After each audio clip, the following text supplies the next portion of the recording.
E njohur sot si një ndër zonat më të pasura mineral mbajtëse e komuna e Gjigjenit në rrethin e Pukës, një ndër më të mëdha të veriut të Shqipërisë vijon të vuaj mungesën e infrastrukturës rrugore.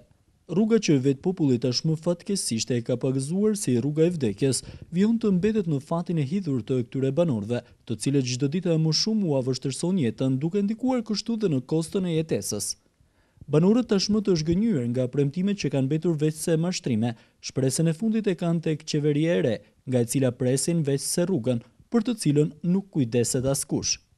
Infrastruktura rrugës nga Repsi deri në Fusharës është fatkeqësi e zonës tonë.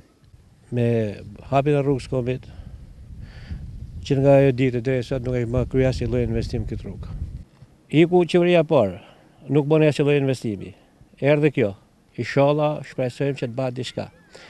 2 mandate Sali Berisha na premtoi edhe na prembes. I drejton Akrimesi i Shqipërisë. Kem besim se do bëjë për zonën tonë, do bëjë për veriun. Nuk do ndalojë kështu cop. Për ma problem nuk ka më si kemi tash për tash. Segmenti rrugor Fusharës Gjigjen Mirdit, njihet si rruga e aksidenteve më të bujshme të Shqipërisë, bilancet e të cilave nuk ndikuan që dikush të vë dorë mbi të paktën për të frenuar tragjeditë e përvitshme që vijojnë të mos kenë të ndalur në këtë pjesë të Shqipërisë, atje ku jeta për qeveritë e deri tanishme nuk ka pasur të njëjtin çmim me pjesën tjetër të vendit.